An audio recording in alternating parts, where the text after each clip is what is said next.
Olá, é muito bom estar contigo mais uma vez, é muito bom ter você conosco para a nossa segunda aula de práticas pedagógicas em filosofia, do senso comum ao pensamento filosófico. E hoje vamos falar sobre sociedade, cultura e civilização. Eu sou o professor José Dira, minha graduação em filosofia, com especialização em mestrado justamente na área de ética e filosofia política, e é um dos temas que nós vamos também abordar aqui. Hoje nós vamos falar então da sociedade, cultura e civilização, como que se conjuga esses três elementos, como que isso impacta na nossa vida, como que nós impactamos também na formação da sociedade, da cultura e assim por diante, né? Qual é o peso que isso tem nas nossas decisões, qual é o peso que isso tem na nossa maneira de ver o mundo. E eu te convido então a refletir sobre o seguinte aspecto, acompanhe comigo. Como a sociedade impacta em nossas vidas, nas nossas decisões, nas nossas escolhas. Você vê aqui, né, nesse desenho, parece que algumas pessoas ou crianças, seja lá o que for, são conduzidos, são levados, né? Aparentemente quase que no sentido assim de estar um pouco enfeitiçados pela música, né, pela alegria, pela dança, enfim. A sociedade às vezes faz isso, né? Vai nos conduzindo, vai nos ditando o que fazer, seja com relação à moda, seja com relação ao consumo, seja com relação até à própria alimentação e assim por diante, né?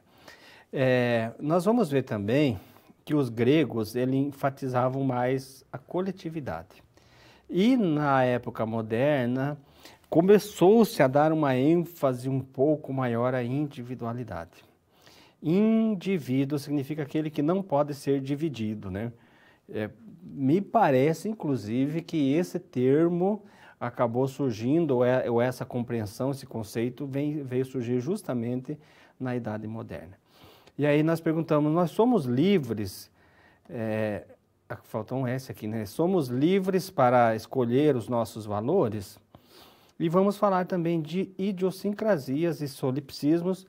São duas palavras um pouquinho diferentes, né? Não são palavras que estão no nosso vocabulário do dia a dia, mas nós já vamos entender o que é, são palavras bem simples também. Enfim, a nossa aula de hoje é a aula que busca, a disciplina em si já busca conduzir o educando, e você como professor vai estar incumbido dessa tarefa de conduzir o educando do senso comum ao pensamento filosófico, fazendo uma leitura da sociedade, da cultura e da civilização, como que isso se reflete na nossa maneira de ser, como que a nossa sociedade tem coisas, digamos assim, positivas e também tem coisas negativas, como que a época que a gente vive, independente de ser a nossa sociedade ou outras sociedades, outras culturas, também tem isso, né? Como que culturas no passado tratavam o diferente, como que as culturas hoje, no presente, estão tratando o diferente, quais são as características que estão presentes no nosso pensamento hoje, que não estavam algum tempo atrás. Porque se nós analisarmos a história, a gente consegue perceber de onde nós saímos e para onde nós estamos indo. E nós conseguimos perceber aonde nós estamos. E isso é interessante. Em que sentido que eu estou me referindo? Ao sentido de respeito com o diferente, com outras culturas, com outras manifestações, com outras maneiras de ver o mundo. Você vai ver que a idiosincrasia justamente tem a ver com o modo como se vê o mundo. Então, quando a gente aprende a respeitar isso, né? Ou digamos assim, um aprendizado que está mais presente, talvez, nas nossas sociedades hoje, e aí a gente consegue fazer uma leitura onde isso começou e para onde está indo. E isso pode ter uma repercussão na nossa vida. Você, quanto professor, o aluno, né, quanto um diamante na tua mão, né? O aluno é um diamante na tua mão que você pode ajudar, né, a tirar algumas arestas, a lapidar e deixá-lo mais brilhante ainda, né? Então, como é que eu vou trabalhar essa ideia para a vida, para o universo, o contexto da realidade dos nossos alunos?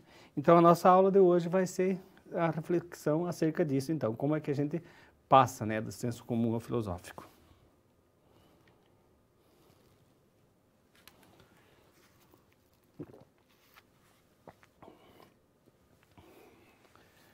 O título dessa sessão agora, então, é Construindo o Eu, Nós, Eles. Então, veja bem que é construindo, é ação. Isso, nós somos fruto de um meio, né? Nós somos, e não só nós, eu, você, eles, todos nós somos fruto de um meio onde a gente vive. E que muitas vezes a gente não tem muito claro isso. Olha o que diz aqui o Schopenhauer, a frase dele é bastante interessante. O homem pode fazer o que quer, mas não pode querer o que quer. Parece estranho. Vamos ler de novo? O homem pode fazer o que quer, mas não pode querer o que quer. Aí parece estranho porque quando você diz assim que não pode querer o que quer, mas se ele está querendo, como que não pode querer o que quer? Essa aqui era uma das frases preferidas do Albert Einstein, inclusive, né? Uma vez perguntaram para ele, pediram para ele que citasse uma frase que ele gostava e ele citou essa frase do Schopenhauer. Essa frase ela está tentando nos mostrar que nós temos liberdade de ação, mas nós não temos liberdade da vontade, de acordo com o Schopenhauer. Mas que sentido que isso aqui vem a contribuir na nossa aula agora? É que nós, quando fazemos aquilo que nós queremos, nós temos a liberdade, nós percebemos que nós queremos. Mas nós não percebemos o que nos leva a querer o que nós queremos. Então, o homem não pode querer o que quer. Porque quando ele quer algo, o fato dele querer já é resultado, vamos dizer assim, de uma circunstância. O querer dele é conduzido. Ele pode fazer o que ele quiser, mas ele não pode escolher o que ele quer querer. Porque o querer dele vem determinado pela situação em que ele se encontra. Ou seja, a segunda frase aqui do slide, nós somos um amálgama de diversas visões de mundo. Eu costumo dizer o seguinte, só você, só eu, só cada um de nós se encontra no lugar em que se encontra. Não estou me referindo no lugar físico, é claro. Estou me referindo também no lugar físico, mas tudo aquilo que você vivenciou, tudo aquilo que você viu. Ninguém consegue ver o mundo a partir da ótica que você está vendo. Só que, por outro lado, você nunca vai ver teu próprio rosto, a não ser refletido. Mas refletido não é a mesma coisa. A tua mãe, o teu pai, teu irmão, seja quem for, te vê. Vê você com os próprios olhos. Você não se vê com os próprios olhos. Nunca vai conseguir se ver com os próprios olhos. O que isso significa? Significa que nós passamos pelo mundo vendo as coisas de um jeito. Então, nós estamos numa encruzilhada que só nós conseguimos ver aquilo. Tem conhecimento que vem daqui e outro que vem daqui, e só você recebe esses dois tipos de conhecimento e só você tem condições de, a partir desses dois tipos, elaborar um terceiro. Então, como é que a pessoa não percebeu isso? Porque ela não viveu o que você viveu, ela não sentiu o que você sentiu, ela não conheceu o que você conheceu. Só você está naquele ponto, naquela encruzilhada. Então, é isso, somos uma amálgama de diversas visões de mundo.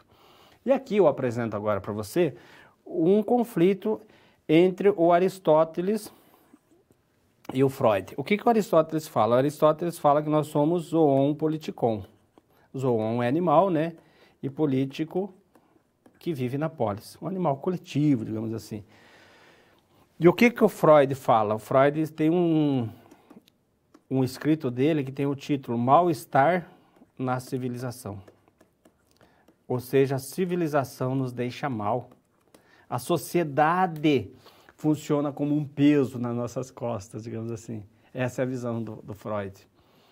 A sociedade nos limita a nossa liberdade. A sociedade nos impõe um padrão, uma maneira de ver as coisas que às vezes nós não gostamos, que às vezes não nos agrada, que às vezes nos faz sofrer. Então, para o Aristóteles, nós precisamos da sociedade. Se nós não vivermos em sociedade, nós vamos nos frustrar. Nós só conseguimos nos realizar plenamente vivendo juntos. Cada um fazendo o seu papel, fazendo aquilo que lhe compete, na visão do Aristóteles. E para o Freud, não, a sociedade é que me oprime, que me machuca, que não deixa eu dar vazões aos meus impulsos, digamos assim. Então, como que a gente pode entender isso, né? A sociedade, ela contribui com você ou a sociedade, ela te massacra, te oprime, te angustia? Muitos filósofos refletiram sobre isso.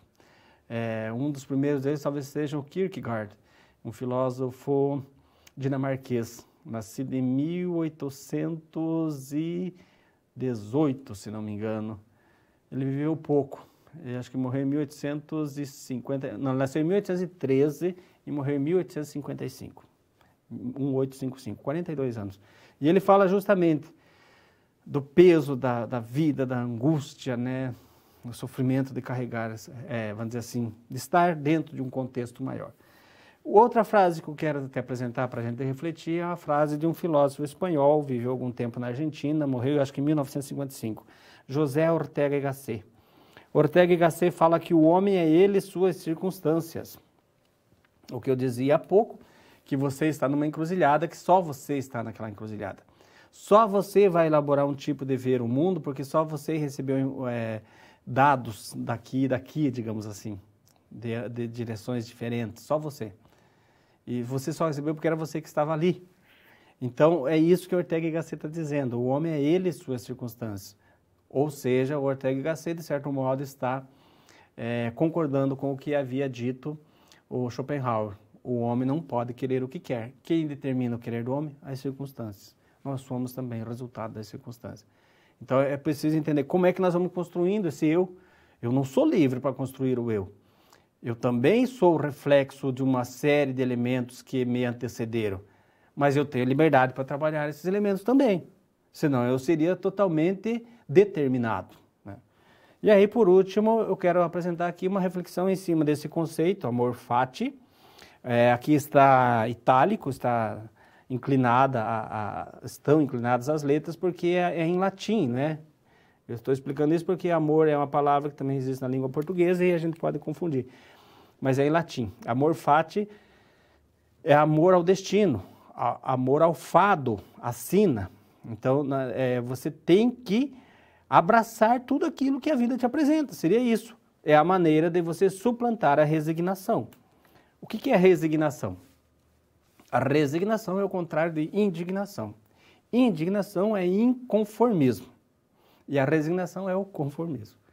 Então, nós somos resultado de um amálgama de circunstâncias e de situações. Eu preciso amar o que restou para mim, digamos assim. Eu sou isso que sou. E eu vou viver intensamente sendo o que sou. Eu não vou me conformar, digamos assim, apenas com o fato de eu ter sido resultado disso, de um acaso. Eu não sou só o resultado do acaso, eu faço o acaso acontecer também.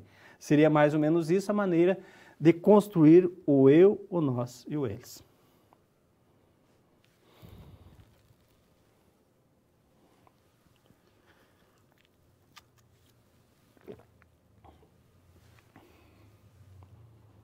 Quando nós falamos em construir o eu, o nós e o eles, é claro que nós estamos falando em termos de mentalidade, em termos de pensamento. Nós precisamos construir os nossos pensamentos. Você, como um professor, uma professora de filosofia, você vai trabalhar com pensamento. Você tem que construir o teu pensamento e ajudar os outros a construir também os seus pensamentos. Ajudar. Você não vai construir o pensamento do outro. Você vai ajudá-lo a chegar aonde ele pode chegar ou onde ele deseja chegar. Essa é a tarefa do professor, de acordo com o que nós já vimos, as ideias de Platão, principalmente, e alguns outros teóricos que nós vamos ver mais para frente. Então, a reflexão que propomos agora é o seguinte: somos fruto do acaso? Como disse, nós nos encontramos nessa encruzilhada e nos tornamos o que somos. Nós somos fruto desse acaso, nós não temos liberdade para ser diferente. É por acaso que nos tornamos o que nós somos? Foi por acaso ou é por acaso?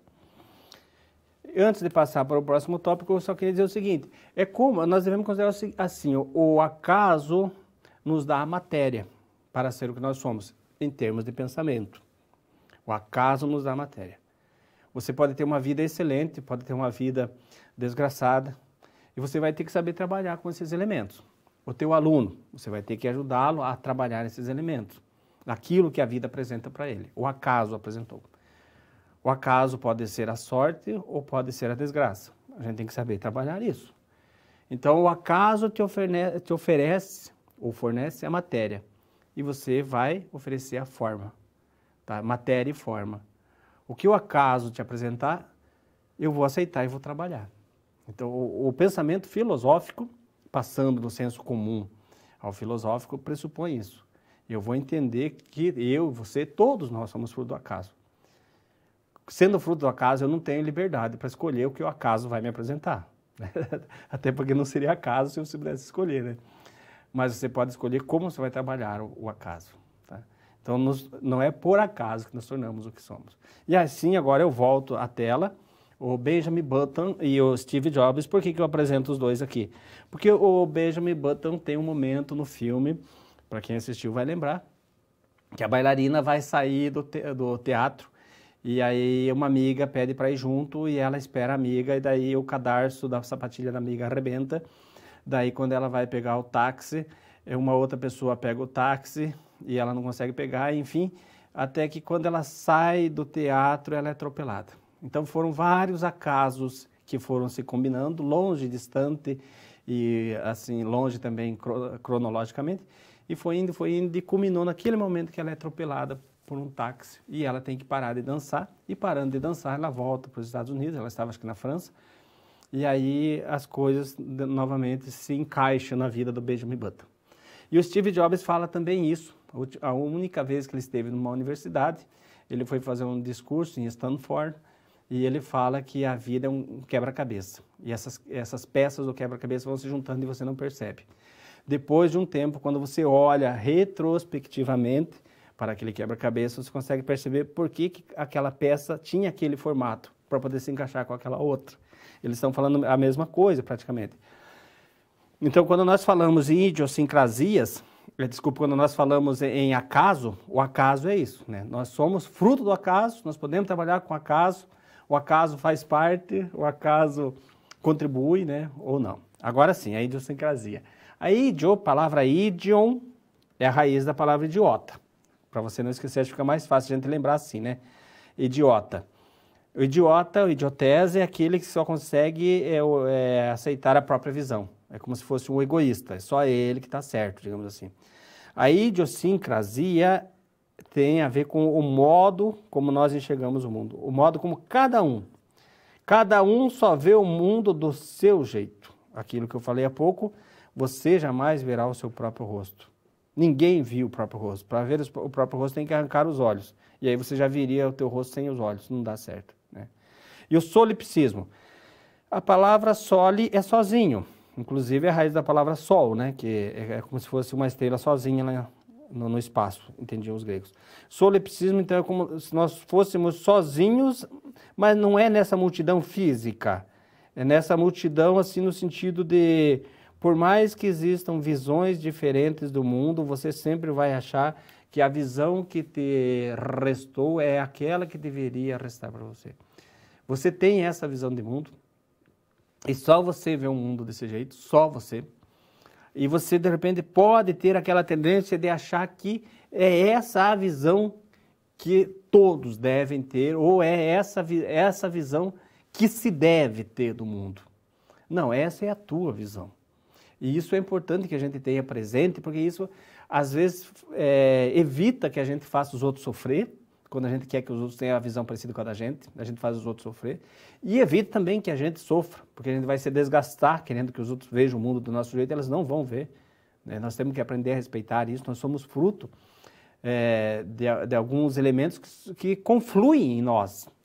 Então, as pessoas têm o direito de ver o mundo, cada um do seu jeito. E você pode ter a mais plena convicção de que você vê o mundo desse jeito, mas é você porque você é você. Né? Se não fosse assim, você veria o mundo com a visão do outro, você não seria você, seria o outro daí. E apresenta aqui uma reflexão do Martin Buber. Martin Buber é um filósofo austríaco, judeu austríaco, né? Ele era descendente de judeus, nasceu na Áustria, mas ele morreu na Judéia, porque ele morreu justamente quando a Judéia já tinha sido constituída. Martin Buber nasceu em 1878 e morreu em 1965. E o Estado de Israel ele foi fundado em 1948, parece, ou 49, por ali. Então ele acabou voltando para o Estado de Israel e morreu lá. Mas o Martin Buber eu trago aqui porque ele diz que nós temos relações e experiências. É preciso que a gente perceba isso nos nossos relacionamentos, né? Os relacionamentos se dão sempre no âmbito eu-tu, aí é um relacionamento, mas quando é o eu-isso, não é um relacionamento, isso é uma experiência. Por que nós estamos trazendo isso? Porque nós estamos falando da construção do eu, do nós, do ele, e estamos falando do impacto da sociedade na nossa vida. Nós temos que saber respeitar o outro e estabelecer com o outro relação, não experiência, jamais experiência. Porque olha lá, jamais tratar o outro como objeto, nem nos fecharmos em nós mesmos enquanto indivíduo ou enquanto espécie.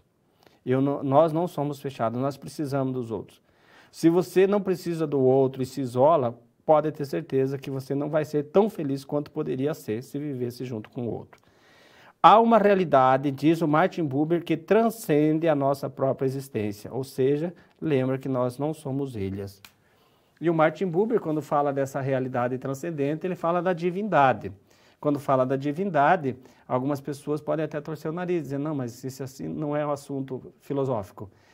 Pode até não ser realmente, é assunto da religião, mas é filosófico você saber respeitar o posicionamento de cada um. Seja religioso, seja ateu, eu preciso respeitar.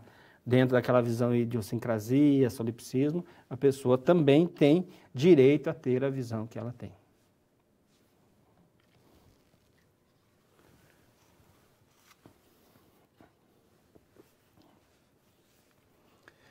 Vamos refletir agora acerca da coletividade e da individualidade, lembrando que os gregos acentuavam muito a coletividade. E essa ideia dos gregos, ela entrou na Idade Média, mas na Idade Média a igreja acabou, digamos assim, dominando todas as esferas, desde a política, da economia, da ética e tudo mais.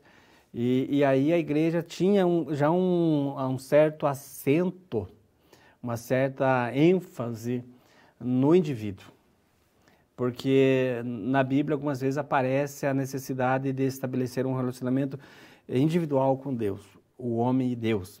Aparece muito claro quando acho que Jesus recomenda que quando for para rezar, você entre no teu quarto, você feche, e Deus que vai ouvir o teu posicionamento, as tuas palavras, a tua oração. Então o sujeito, o indivíduo já começa a receber uma ênfase que para os gregos não tinha. Para os gregos o importante é o coletivo. O que você é enquanto indivíduo, para eles é como se fosse praticamente insignificante. Se você é um indivíduo que só pensa em você mesmo, você é uma pessoa que deveria ficar apartada da cidade. Se você não contribui em nada com a cidade, você é classificado com uma palavra que hoje para nós tem um sentido diferente, mas que machuca. O idiota, né? O idiotés. Vamos aqui no slide que você vai perceber, olha lá. Na Grécia, o homem e cidadão não eram sinônimos. Para nós hoje, o homem e cidadão é a mesma coisa. Para os gregos, não. O homem poderia ser escravo, poderia ser estrangeiro. O cidadão é aquele que tem direitos na cidade. E cidade, em grego, é polis.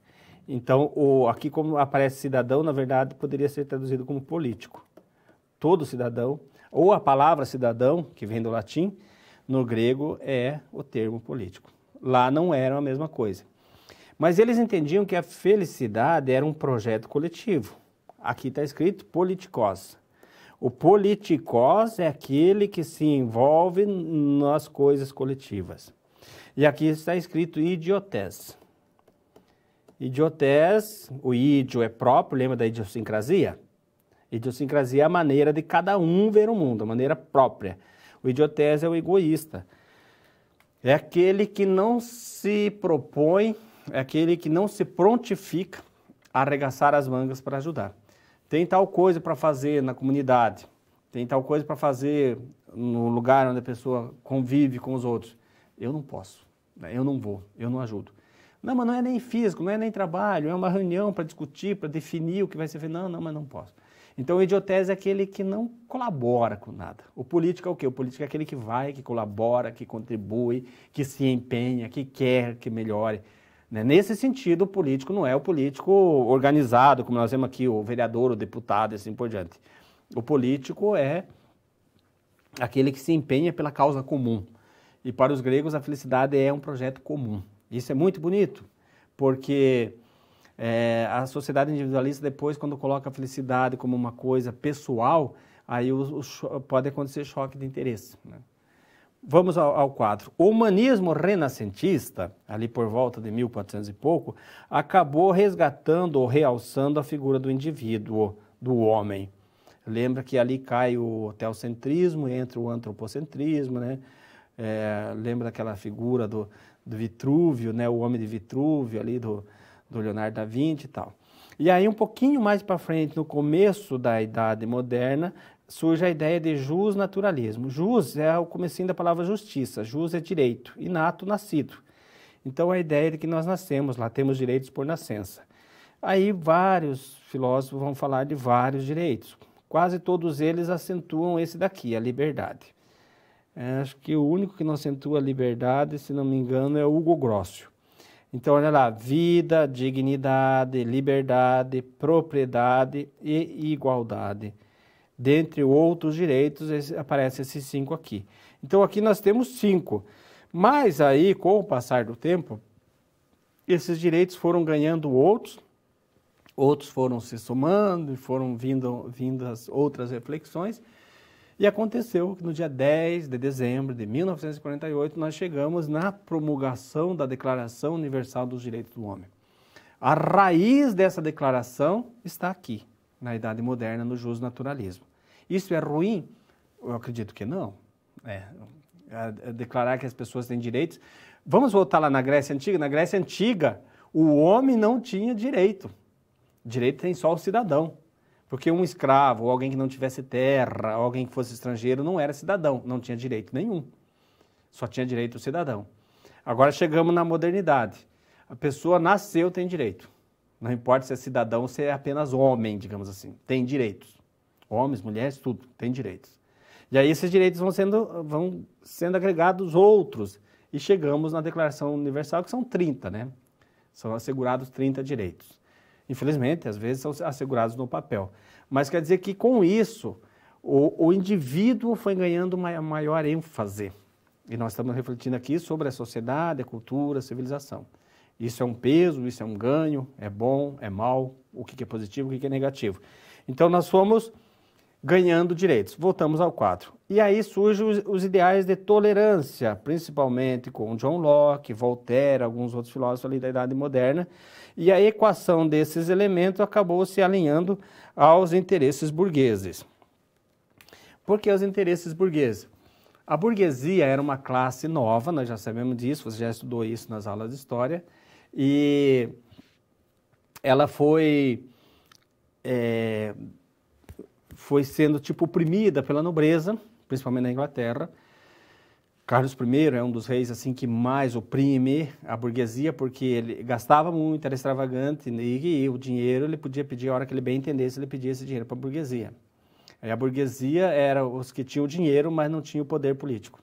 Então eles acabam entrando para o parlamento e aí eles querem derrubar o rei e derrubam o rei, né? Nós tivemos uma revolução chamada Revolução Gloriosa, ou Revolução Sem Sangue, assim também conhecida na Inglaterra, e derruba a nobreza e os burgueses sobem no poder. E aí os burgueses começam a defender essa ideia, nós temos direitos por nascimento, esses direitos não são hereditários. Então, a ênfase nos direitos e na tolerância foi que alinhavou a perspectiva política burguesa, e aí isso vai evoluindo, vai crescendo e vai dando espaço para uma sociedade bastante individualista. É o que nós temos hoje. Então, a coletividade vai perdendo seu espaço e o individualismo vai ganhando espaço.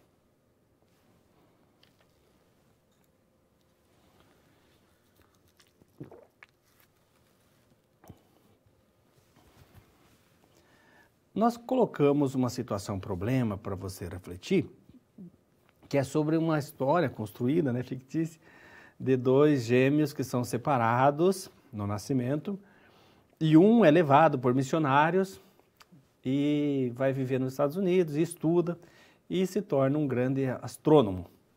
E o outro, eles eram de uma tribo indígena, os 2 meninos gêmeos, né? E o outro permanece na tribo e eles vão se encontrar depois de 30 anos ou mais, algo assim.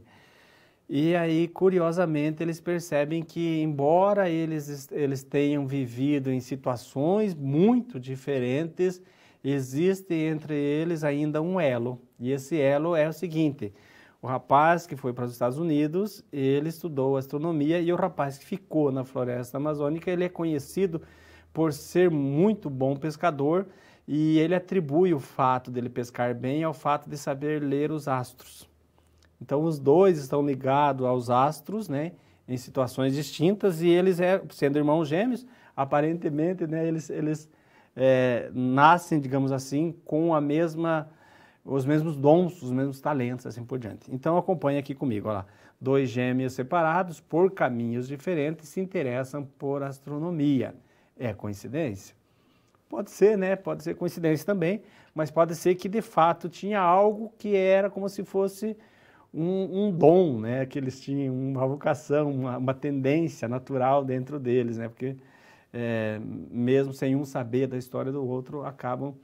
E às vezes acontece isso, né? Acabam confluindo no mesmo ponto. Acontece algumas vezes na vida real isso, e aí a questão que a gente coloca é a sociedade, a civilização, ela impacta na nossa vida, na nossa maneira de ser, ou nós temos também algo que é só nosso? Veja nesse caso dos gêmeos. Um foi criado numa tribo indígena e o outro foi criado nos Estados Unidos. E a sociedade que vai impactar sobre um não é a mesma que vai impactar sobre o outro. E os dois, cada um do seu jeito, vão para o mesmo ponto, né, que é o interesse pelos astros. Olha lá, vamos refletir aqui então. Até que ponto somos resultado do meio em que vivemos?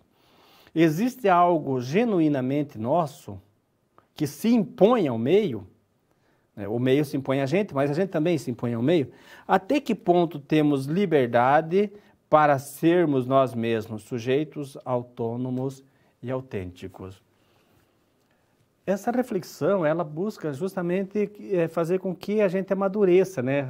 Sempre lembrando que nós estamos aqui numa aula de práticas pedagógicas, onde se pressupõe que a gente saia do senso comum para o pensamento filosófico. E nós estamos analisando qual é o impacto que a sociedade tem na nossa maneira de ser, e como é que nós também impactamos nessa sociedade, e se tem alguma coisa em nós que resiste, que nasce conosco, e isso é nosso mesmo, e a sociedade não consegue tirar de nós.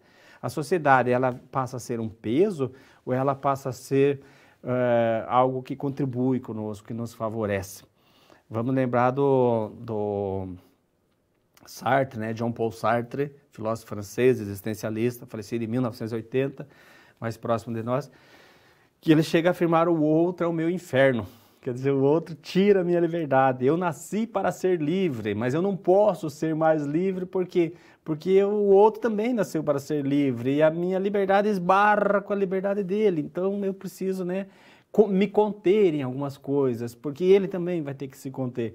Então o outro é o meu inferno, na visão do Sartre. E é isso que a gente, de certo modo, está tentando refletir aqui. A sociedade impõe, tem algo em nós que sobrevive, tem algo em nós que se impõe, né? Nós, querendo ou não, nós vamos fazer com que a nossa própria natureza se realize, se efetive ou não. É essa a nossa reflexão. E aí nós poderíamos responder essa questão da seguinte maneira. Olha lá, a resignação, amor fati e relacionamentos íntimos. O que quer dizer isso daqui, né? Amor fati, você já sabe que é amor ao destino, ao fado, né? À sina. Nós temos que abraçar aquilo que a vida nos dispõe. Essa ideia, quem usa muito esse termo, é o Nietzsche. O Nietzsche fala disso, né, do amor fati. Você tem que amar a vida que você leva. Você tem que amar a vida que foi o que sobrou para você, digamos assim, para você viver. Seja ela boa, seja ela ruim. Se ela for ótima, é fácil de amar. Se ela for ruim, é mais difícil, mas você vai ter que amar de qualquer jeito. A resignação, então, é como se fosse o conformismo, e os relacionamentos íntegros. Por que nós apresentamos isso aqui? Veja bem qual que é a nossa situação. Nós somos fruto de uma sociedade. Essa sociedade, somos ou não somos, primeiro? Essa sociedade nos ajuda ou nos atrapalha? E tem algo de nós que sobrevive a essa influência da sociedade? Então, nós estamos dizendo aqui, a resignação, aquilo que nós não podemos mudar, nós temos que aceitar.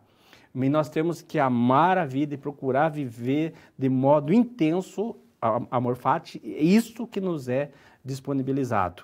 e através de relacionamentos íntegros, onde você não se impõe ao outro e não deixa o outro se impor a você, com respeito, tolerância, diálogo, consenso e assim por diante.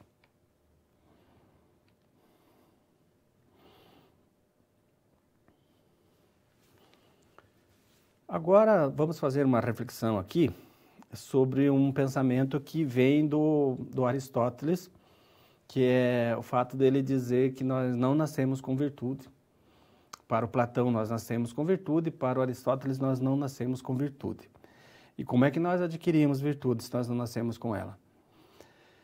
Para Aristóteles a virtude é a mediania, né? O mesotes, a justa medida entre os pontos extremos, digamos assim. E o Aristóteles diz que a gente consegue desenvolver essa mediania pelo exercício, pelo hábito, pelo esforço, pela repetição. Não consegui hoje, vou tentar amanhã, não consegui amanhã, eu tento depois de amanhã, e vai indo, eu vou tentar. Um dia eu vou tentar, eu vou conseguir. E aí o hábito, a repetição, vai mudar a minha natureza. O que é a natureza? A natureza, sempre lembrando de nato, é o modo como eu nasci. Então eu nasci com um temperamento, digamos assim, um temperamento explosivo. E isso me machuca, eu não gosto. Então, como é que eu faço para mudar isso? Eu vou tentar. Num dia eu não consigo, no outro dia eu não consigo, vai indo, de repente um dia você consegue. Aí pode ser que no terceiro dia você não consiga de novo, você tenta, no quarto você consegue, no quinto não consegue, no sexto você consegue e assim vai. Então, é a repetição que vai fazer com que você consiga mudar a tua natureza. Olha lá, vamos ao quadro. O hábito é a nossa segunda natureza. Você nasceu de um jeito, estourado, explosivo, mas você consegue conter isso. E o hábito, essa ideia pode ser o remédio para a síndrome de Gabriela. Deixa eu colocar aqui a síndrome de Gabriela, entre aspas, porque é um termo, né, que se usa, síndrome de Gabriela, é justamente devido àquela música que tinha, acho que era uma novela que passava, onde a música repetia, eu nasci assim, eu vivi assim, eu sou sempre assim, eu vou morrer assim. Então, o que isso significa? Significa que tem, algumas vezes, existe aquela postura de que eu não vou mudar, eu sou assim. Então, quando nós vamos nos relacionar com a sociedade, com o outro, com o meio que a gente vive, seja com os parentes, seja com os colegas de trabalho, seja com os colegas da classe de aula, seja com os alunos, né? Seja com os professores da aula onde você vai estar amanhã trabalhando, se você chega com essa postura, esse é o meu jeito, eu nasci assim, eu vou morrer assim.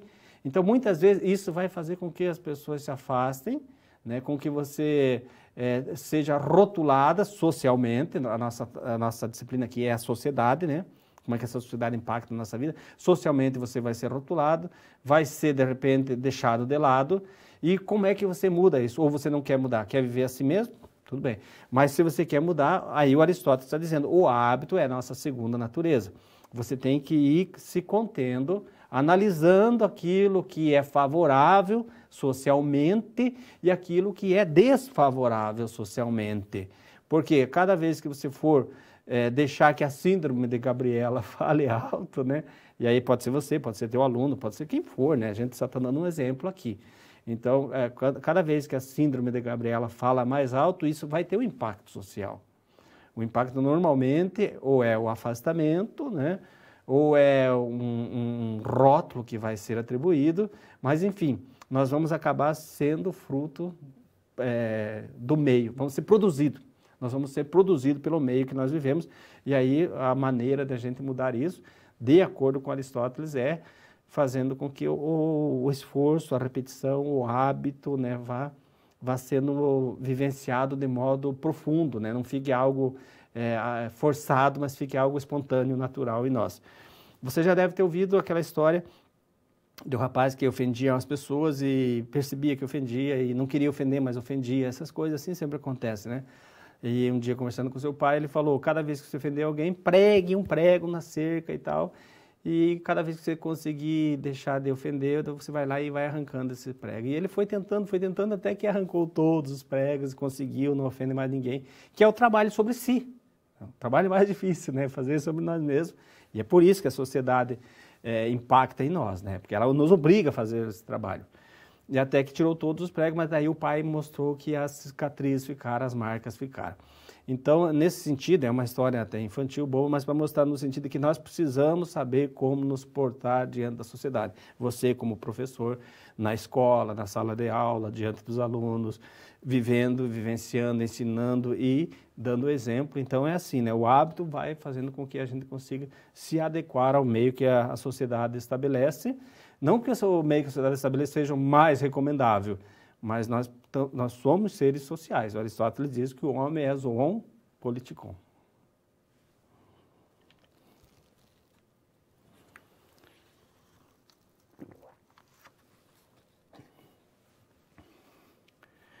Então, refletindo sobre esse impacto da coletividade no indivíduo e do indivíduo na coletividade, refletindo sobre a ênfase que os gregos davam ao coletivo e a ênfase que os modernos começam a dar no indivíduo.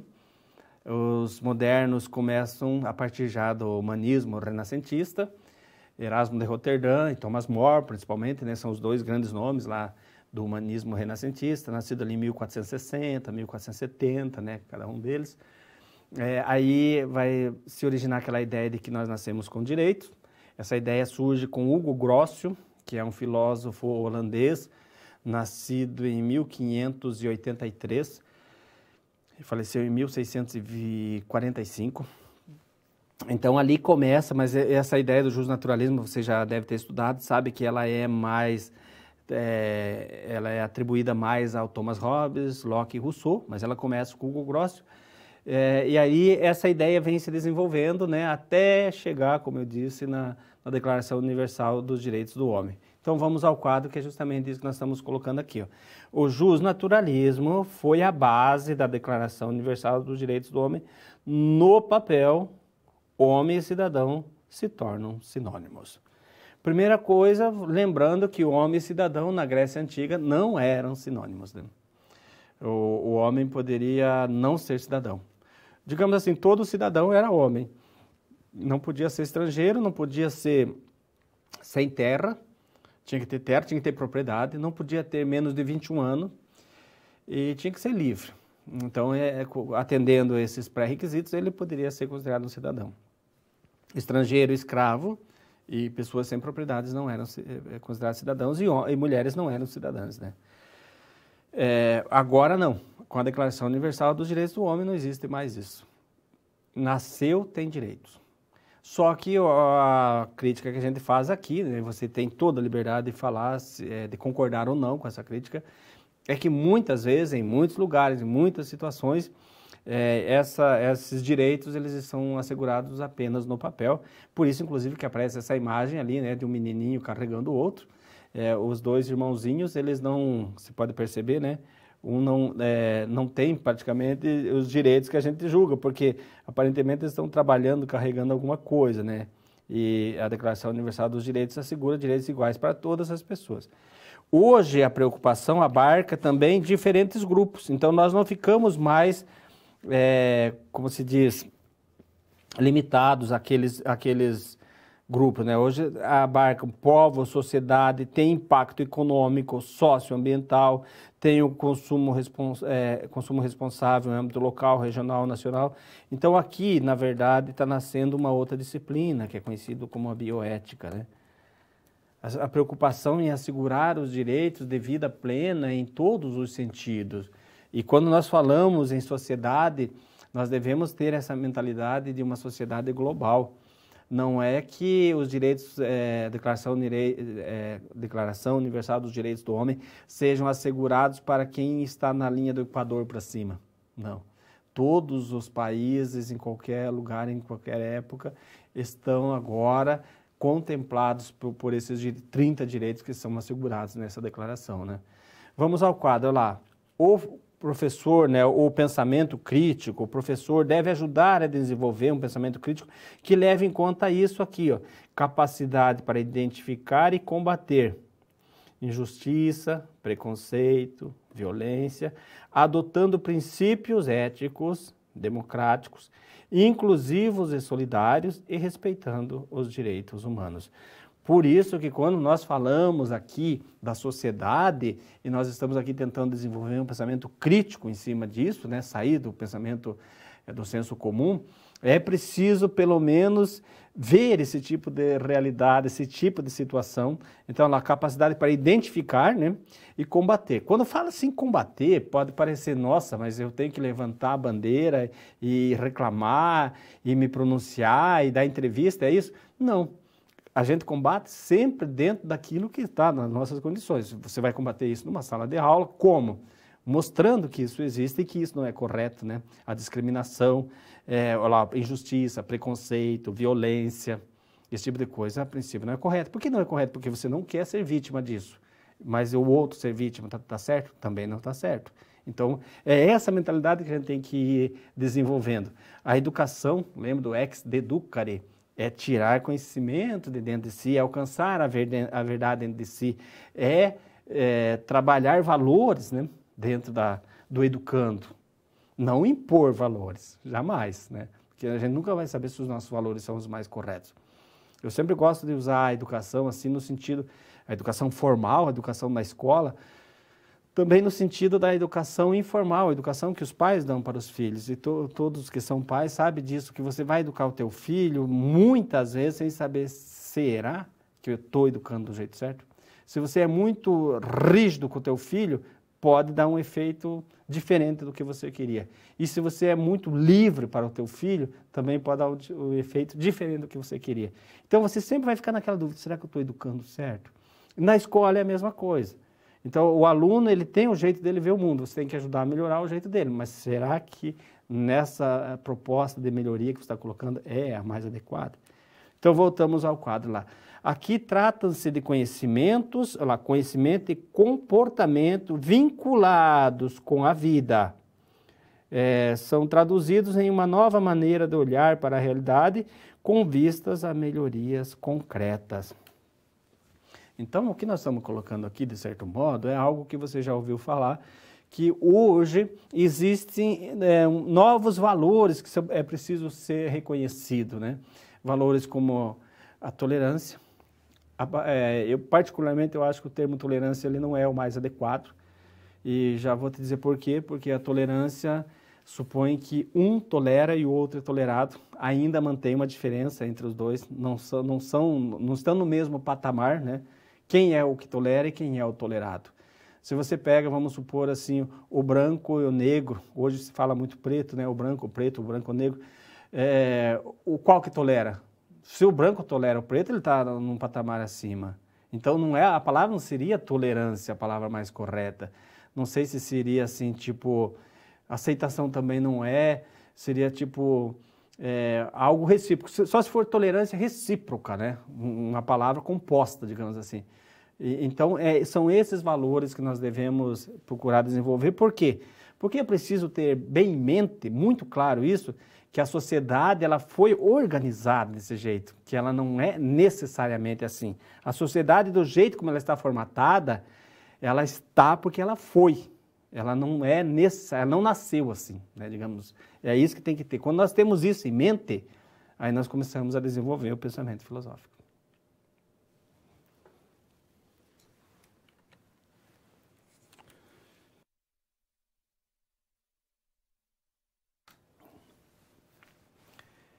Esse momento da aula tem um título que você pode dizer, nossa, que título estranho.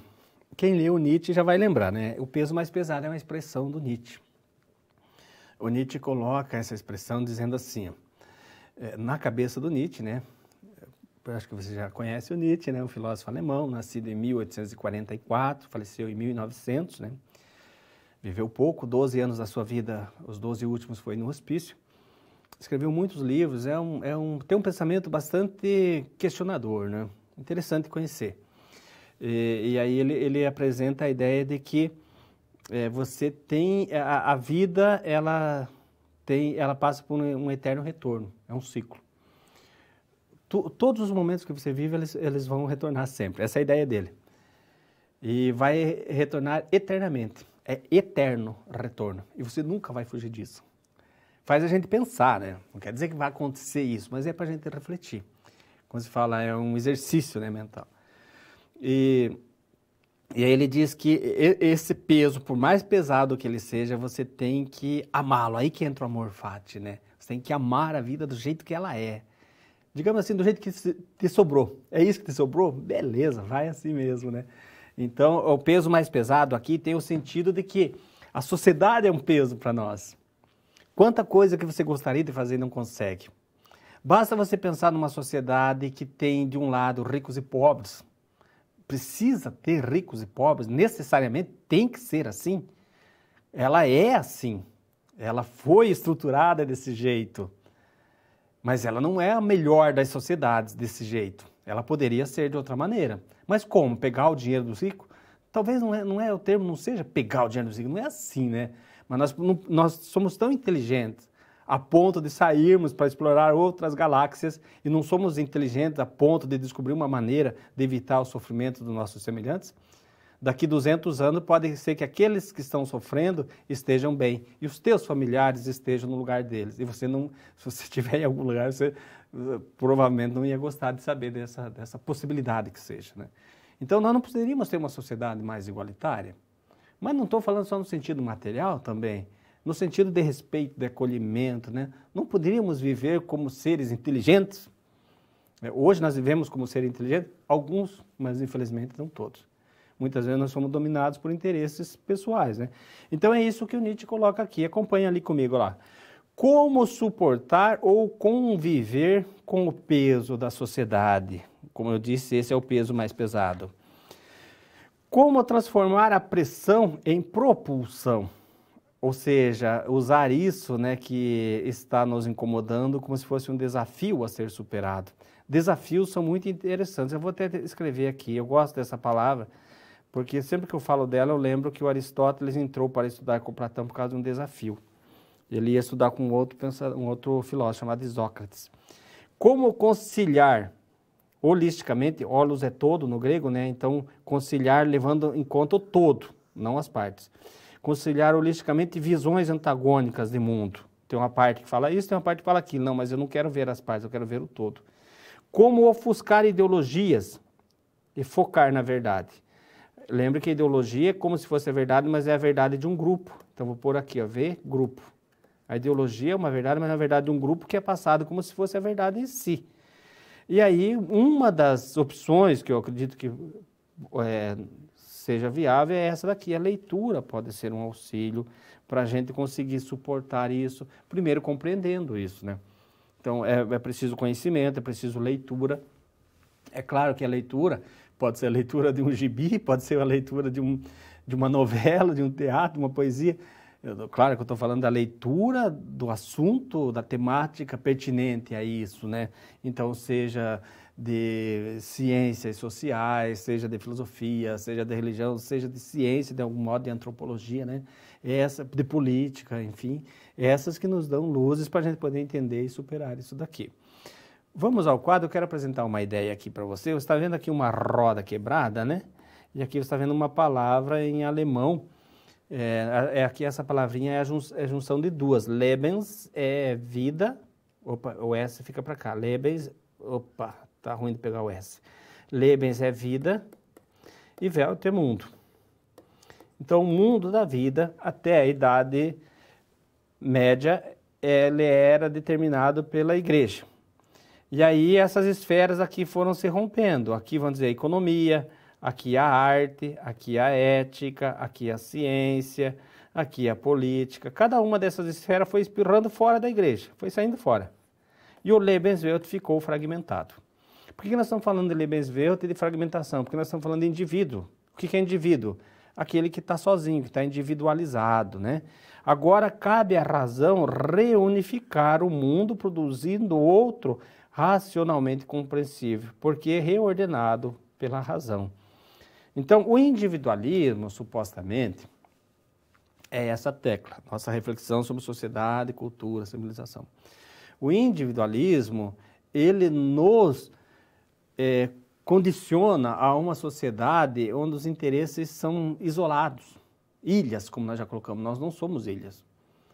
E os gregos tinham um ideal diferente, o ideal de colaboração, de fazer as coisas em conjunto, né? Que você superava, é mais forte, quando você faz junto, se supera mais, né?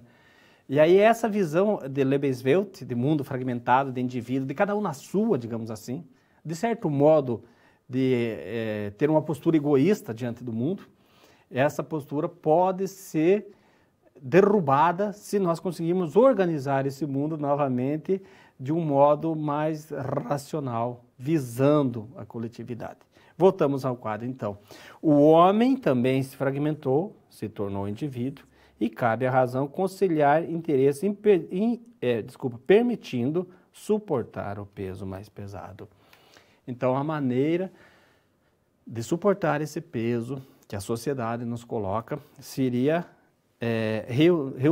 reunificar, né? Olha lá, o indivíduo se fragmentou e agora cabe à razão conciliar esses interesses. Por quê? Porque hoje nossos interesses são conflitantes. Nós vemos isso no âmbito das nações ricas brigando, nações pobres brigando, comunidades, cidades, estados, pessoas, famílias, né? Então, como que a gente vai conciliar isso? Sempre com base na razão, com base na ideia do bem, fazendo uma leitura holística do todo, percebendo que nós não somos ilhas, né? Assim nós vamos desenvolvendo o pensamento crítico, o pensamento filosófico, vamos deixando de lado o senso comum e vamos percebendo como é que a sociedade e a cultura impacta em nossas vidas.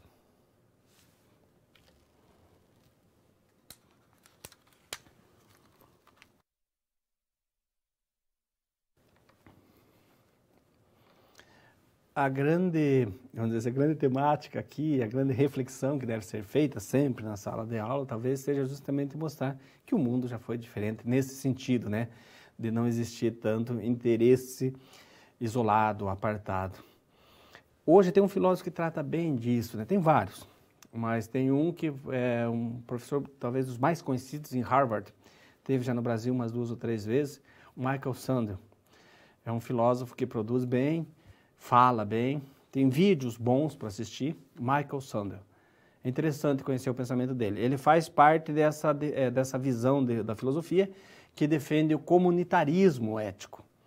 Que é justamente essa tecla que nós estamos colocando aqui. A felicidade é um projeto coletivo. Essa é a mentalidade dele e do Alasdair MacIntyre também. Tem outros filósofos, são vários. Mas o MacIntyre e o Michael Sandel estão entre os teóricos mais conhecidos dessa visão. E eu coloco isso justamente para que você, que está estudando filosofia, muitas vezes possa anotar esses nomes, né? Martin Buber, Michael Sandel, Kierkegaard, e pesquisar. Eu aprendi filosofia assim também, né? O professor falava alguma coisa que eu não conhecia, às vezes eu tinha até vergonha de perguntar, eu anotava e depois eu ia pesquisar. É assim que a gente aprende. Esse é o desafio, por isso que eu falo que eu gosto de desafio. Você viu alguma coisa que não conhece, idiosincrasia, solipsismo, essas palavras chatas, anota ali, vai lá e pesquisa, e lê, e se interessa, e já fica conhecendo, e já produz um materialzinho, nem que seja só para você, né? Para um dia chegar na sala de aula e ter o teu material, poder falar para os teus alunos com propriedade. Então vamos ao quadro, olha aqui, ó. Conciliar interesses antagônicos relacionados aos direitos de todos os povos do planeta e das gerações futuras. É assim que nós conseguimos suplantar o senso comum. É assim que nós conseguimos sair do senso comum e caminhar rumo a um senso filosófico, a um pensamento filosófico, crítico, reflexivo. Lembrando, né, que nós já falamos aqui que a verdade, ela não é posse de ninguém, então nós estamos sempre buscando construir juntos, né? Então, o direito dos povos, o direito principalmente das minorias, né? Por que principalmente das minorias? Porque as minorias, às vezes, elas não falam, né? As maiorias, elas são mais ouvidas, porque elas falam mais, as minorias não falam tanto, mas elas também padecem. E aí é preciso também ter um olhar diferenciado para as minorias, né? Então, olha ali, o que acabou surgindo. Surgiu uma ética planetária. É possível pensar uma ética planetária? É possível, ela existe, é a chamada bioética. Por que ela é chamada ética planetária? Porque se você pegar o homem grego, desculpa, só terminando ali, ética planetária comprometida com a preservação da vida. E ali vida, assim, nas mais diversas formas, né? Pode ver que o desenho ali traz também árvores e tudo mais, né? O desenho verde, lembrando disso. Então, se nós pegarmos a Grécia Antiga, a Roma, né, medieval e assim por diante, a Europa toda medieval, nós vamos perceber que a ética não precisava se preocupar com a possibilidade de extinção das condições de vida no planeta. Para começo de conversa, metade do planeta não era conhecido, né? Não sei se a África, acho que não era totalmente conhecida ainda naquela época, né? Talvez só o norte da África, mas enfim, mesmo que fosse, a América não era conhecida. A América é descoberta em 1492, né? Então não se conhecia metade do planeta. Como é que você ia acabar com o planeta se você nem conhece o planeta? E não existia uma bomba que pudesse acabar com o planeta. Hoje existe. Não existia um gás tóxico que pudesse acabar com todas as formas de vida. Hoje existe. Então, quando se tratava de ética na Grécia Antiga, em Roma, na Europa medieval, a igreja toda, eles não pensavam no sentido assim de uma abrangência global. E hoje nós pensamos nesse sentido. Se acabarmos com a Amazônia, o planeta inteiro vai sofrer. Se acabarmos com a água, nós acabamos com a possibilidade de vida nesse planeta. Mas não precisa acabar com a água, não precisa, basta contaminar. Se não tiver nenhuma água mais potável para nós tomarmos, nós vamos correr para onde para tomar água? Você vai tomar refrigerante a vida inteira? Você vai tomar suco, mas suco da onde? Se as próprias plantas também, o suco da planta é feito de água, ela extrai do chão a água, né? Suas raízes vai puxando e vai levando. E daí? As frutas também vão ficar tóxicas com o tempo, né? Então, nós podemos acabar com a forma de vida. Por isso que a bioética, ela pensa na preservação de todas as formas de vida. Vamos ao quadro, então. A vida se faz de prazeres e dores. Não é segredo para ninguém, sempre foi assim. Tanto prazeres e dores individuais quanto coletivas, que requerem força interior. E aqui outra ideia do Nietzsche, eu não sou nietzschiano, né? Não sou mesmo, mas outra ideia do Nietzsche que ajuda bastante a gente a refletir, que é do Übermensch. Iber é sobre, no alemão, e Mensch é homem. Então, é traduzido como super-homem, mas essa tradução não é bem muito feliz, porque existe aquele super-homem da história em quadrinhos e as pessoas podem confundir, né? Às vezes é traduzido como além do homem, sobre o homem, né? Mas é como se fosse um homem forte. Então, para você desfrutar dos prazeres da vida, sem se lastimar das dores que a vida traz, porque vai trazer para todo mundo, traz com maior ou com menor intensidade, é preciso desenvolver uma força interior. O que isso tem a ver com a temática da nossa aula? Nós estamos falando de sociedade, cultura e civilização. Nós estamos falando que muitas vezes a cultura impõe certas coisas para nós, que nós talvez não atenda necessariamente a nossa natureza, o nosso temperamento, o nosso caráter e assim por diante. Nós estamos dizendo que nós vivemos num mundo com muitos conflitos de interesses. O mundo se fragmentou.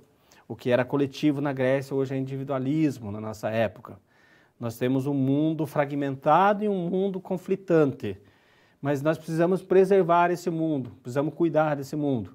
Então nós temos, digamos assim, uma tarefa árdua, mas por outro lado nós temos também os prazeres que a vida nos apresenta, porque nós vivemos na melhor época que o mundo já teve. Em termos de tecnologia, em termos de saúde, em termos de comunicação, em termos de espaço, de movimento, de exploração do espaço, né? Enfim, de transportes e tudo. Nós vivemos na melhor época que o mundo já teve. Mas nós também vivemos numa época que tem muita coisa para melhorar. Então, como perceber isso?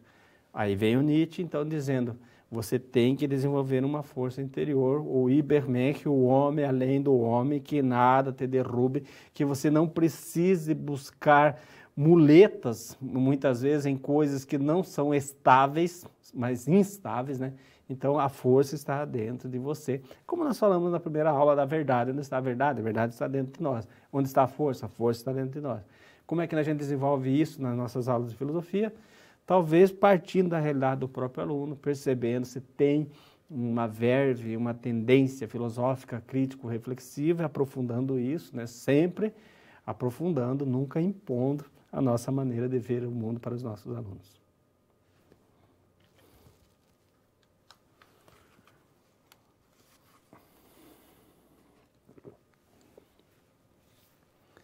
E aqui nós apresentamos, então, uma situação, problema, que aparentemente pode nos ajudar a refletir, porque quando nós olhamos as mudanças que aconteceram no mundo, dificilmente tem alguma mudança de que voltou, depois que ela tinha acontecido, ela deixou e voltou a ser o que era. E é por isso que nós estamos colocando aqui o modelo de sociedade grega ainda é possível, e aí nós apresentamos outro questionamento, ainda é viável. Pode até ser possível, mas ela é recomendável, ela é viável. O modelo de sociedade grega é aquela que a felicidade era um projeto coletivo. Então, quando se fala em sociedade, cultura e civilização, a Grécia tinha isso como um ponto muito positivo. Uma visão de sociedade como algo imprescindível. A sociedade é imprescindível na vida do cidadão. O cidadão não vive sem sociedade. Tanto é que eu acho que é na Ilíada que aparece uma frase do Homero, né? Um homem sem pátria é um homem desgraçado. Para os gregos é ponto pacífico que você necessita da sociedade, você precisa. Mas aí na modernidade nós vimos que não, e hoje a gente vê mais ainda, né? O outro é meu inferno, né? Os interesses conflitantes, se eu puder tirar proveito do outro, eu vou tirar. Vamos lembrar do Martin Buber, né? O outro não é para eu fazer experiência, é para eu ter relacionamento. Mas se eu puder passar para trás, eu vou passar para trás. Se eu puder comprar e não pagar, eu vou fazer isso. Se eu puder vender e não entregar, eu vou fazer. Enfim, se eu vou fazer porque ele também vai fazer comigo, né? Então o mundo vai virando uma espécie de um inferno, né? É um ringue, né? Que você só tem que bater, porque se você não bater, você vai apanhar. Então, essa sociedade não é a sociedade idealizada pelos gregos. A sociedade dos gregos, ela é possível, ela é viável. Então, olha lá o que nós apresentamos aqui. Os gregos tinham mais senso de pertencimento, de coletivismo que os modernos. Será que isso é positivo ou negativo? Certamente tem ponto positivo e ponto negativo. Algumas vezes as pessoas dizem que o fato de você ter pertencimento, às vezes um acaba se intrometendo na vida do outro. Claro que tem isso também.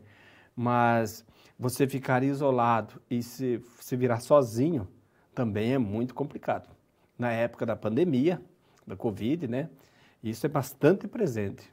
O isolamento, a solidão, você precisar fazer alguma coisa e não poder fazer, né? Então, o senso de pertencimento, tanto é que a gente ouve muitas pessoas dizendo, na hora que passar tudo isso, né, a primeira coisa que eu quero fazer é aquilo que era a coisa mais corriqueira, né? Que seria sentar num bar e tomar uma cerveja com os amigos, ou fazer um churrasco com os parentes, com a família, com os amigos e tal. Coisa simples, mas não é possível mais fazer. Então, está vendo como o pertencimento, de fato, fala alto para nós, né? Os gregos tinham muito isso. Eles não conseguiam se imaginar isolado. Vamos ao quadro mais uma vez agora para problematizar a nossa situação, problema. A história, ela tem um movimento, esse movimento é retilíneo, tipo assim, ó, começo, né, meio e fim. Ou esse movimento pode ser cíclico, tipo assim, né, começa, volta, como alguns gregos colocavam. Ou circular e cíclico. Existe uma ideia que fala que a história funciona assim, ó, de tempos em tempos tem um período de barbárie, por exemplo. De tempos em tempos tem um período de euforia. Só que sempre que sobe, daí depois desce, mas não desce aqui embaixo. Veio aqui, ó. Então está sempre tendo um ganho. Se você pegar aqui, ó, ela está sempre crescendo. Agora, a próxima vez que cair aqui, não cai aqui mais, vai cair aqui, ó. E assim vai. Nós estamos evoluindo ou já fomos mais evoluídos? Essa pergunta parece um pouco estranha, por quê? Depende de que aspecto, né? Se você pensar por exemplo, honrar o caráter, talvez tivemos momentos mais evoluídos, que não precisava assinar nada, eu falava que eu ia pagar e pagava e assim acabou, né? Talvez nesse sentido nós já fomos mais evoluídos, mas em alguns outros aspectos não. No cômputo geral, né, na somatória geral, somos mais evoluídos? Humanamente eu não sei se somos mais evoluídos, porque quando você via os gregos tendo um senso de pertencimento, quer dizer que havia uma tendência de um ajudar o outro. E um mundo onde um ajuda o outro parece um mundo mais evoluído do que o mundo onde um é indiferente ao outro. Parece. O Kant chega a falar isso, né? Quando ele diz assim, qual que é a nação mais desenvolvida, ele diz que é a nação que tenha uma consciência moral mais desenvolvida. Não é questão de dinheiro, não é de tecnologia, não é de nada para o Kant. É questão de desenvolvimento da consciência moral. É isso que diz que uma nação é mais evoluída do que a outra. Só isso, né? Então vamos ao quadro, tentando resolver isso aqui agora. Lá na Grécia, somente cidadãos tinham direito na Grécia Antiga. Hoje, todos têm.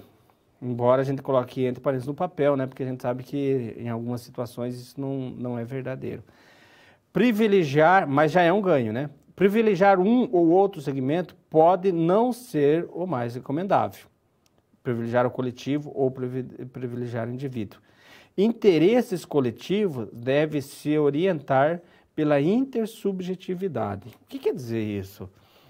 É que, na verdade, os interesses coletivos eles devem ser definidos através do diálogo, do respeito, do consenso, da tolerância, enfim, nada deve ser impositivo, né? Tudo deve ser discutido, seria mais ou menos isso.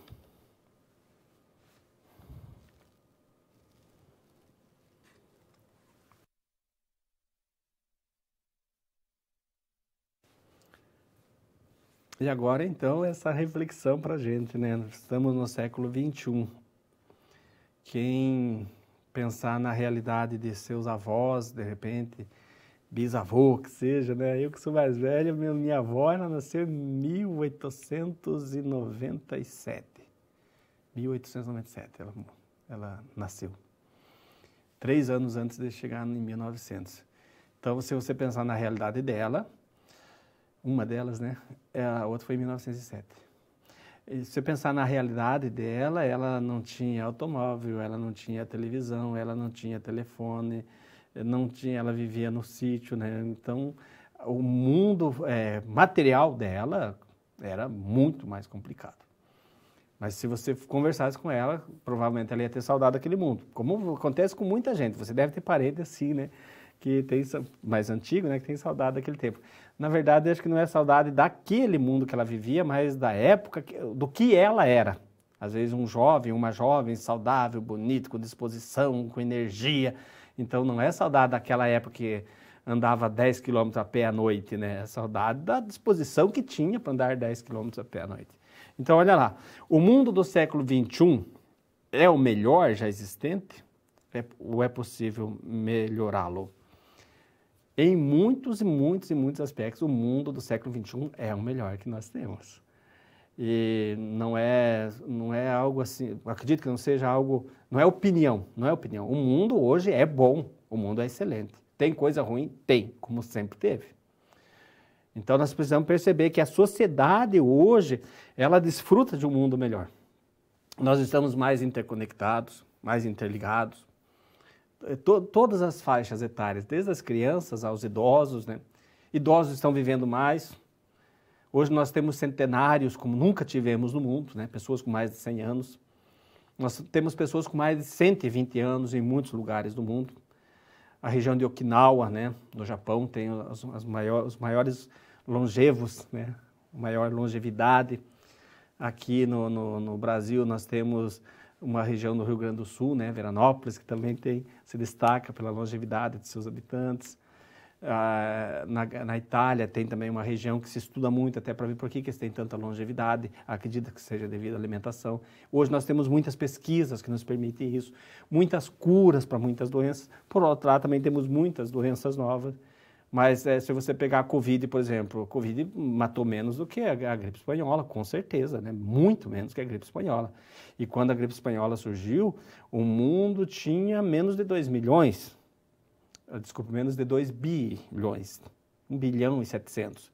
Hoje nós somos em 7 bilhões e 800 milhões, quase 8 bilhões de pessoas. Então, na proporção da gripe espanhola, a Covid, para chegar na mesma proporção, deveria matar, assim, 30, 40, 50 vezes mais, né? Mas, enfim, nós vivemos no melhor mundo que já existiu. Mas é possível melhorá-lo? É possível melhorá-lo, sim. E eu acho que é quase que um dever de um professor de filosofia mostrar isso. O professor de filosofia tem o dever de melhorar o mundo naquilo que lhe compete, que é mostrar por onde a pessoa consegue enxergar as coisas, assim, mostrar. Jamais virar o rosto do educando, né? Tenho firmado nisso. Por quê? Porque essa ideia de uma educação que te diz o que você deve fazer, essa educação ela é ultrapassada. Vamos lembrar da educação do tempo do Platão já, né? Que deve mostrar o caminho a seguir. Não pegar na mão e não levar. A educação tem o papel de ensinar a pessoa a pensar por si e pensar corretamente. Então, o mundo que nós vivemos é um mundo bom, mas é preciso melhorá-lo ainda mais, porque ainda temos muita fome, muita miséria, muita desigualdade social. As benesses do mundo não são compartilhadas por todos. A sociedade é excelente, a sociedade nos cobra, nós somos resultado da sociedade, nós interferimos na sociedade, nós temos algo que é nosso e que subsiste, deve subsistir, deve ser respeitado, como nós devemos respeitar o que é próprio do outro, né? Hoje nós estamos mais cientes disso, mas ainda temos muito para crescer. E agora nós vamos fazer uma revisão, uma recapitulação da nossa aula de hoje, dos principais pontos. Então, um dos pontos é justamente essa ideia de que nós não somos ilhas. Essa ideia é apresentada principalmente pelo pensamento de Martin Buber e de alguns outros filósofos, né? O Aristóteles é um deles também. E nós fazemos a sociedade, mas também somos feitos por ela, nós somos resultado dessa sociedade. Se você é brasileiro, fala a língua portuguesa, provavelmente você fala a língua portuguesa por ter nascido numa sociedade que fala essa língua. Então você é resultado dessa sociedade, você escolhe os valores que essa sociedade estabelece. Se você fala essa língua, você sempre vai ter os conceitos que existem dentro dessa língua, outros conceitos você não tem, ou seja, você é limitado pela sociedade, sim, não tem como negar isso. A sociedade pode ser um peso para a nossa liberdade de realização ou não. Depende muito também do modo como nós vemos e como nós trabalhamos isso, né? E como conciliar os interesses individuais e os interesses de grupos. Aqui não tem outra palavra a não ser pelo diálogo, pelo respeito, pela solidariedade, pelo consenso, pela tolerância. Enquanto não existe outra palavra melhor para a gente falar, a gente vai falar tolerância, né? E quando fala tolerância, a gente já sabe que é tolerância recíproca. E aí a frase do Sartre, né? Fica aqui para nós como pergunta: o outro é o meu inferno? O outro pode ser o meu inferno, mas sem o outro a minha vida pode ser um inferno também, né? E aí nós terminamos aqui com uma frase do Aristóteles. Aristóteles, no seu livro Política, fala: quem vive isolado ou é uma besta ou é um deus. Essa frase é usada muito na área da política, né? Porque ele diz, justamente quando ele diz que o homem é um ser, um zoon politikon, um animal político, que se realiza plenamente vivendo na polis, não se realiza plenamente vivendo sozinho. E aí, quando Aristóteles fala isso, ele diz justamente essa frase: quem vive isolado é uma besta ou é um deus. Existe uma tendência, às vezes, de entender que ele está comparando Deus e a besta, né? Como se colocando no mesmo patamar, Deus e a besta, mas não é. Ele está colocando justamente em patamares opostos, né? A besta é intolerável, insuportável, e Deus, ele é autossuficiente.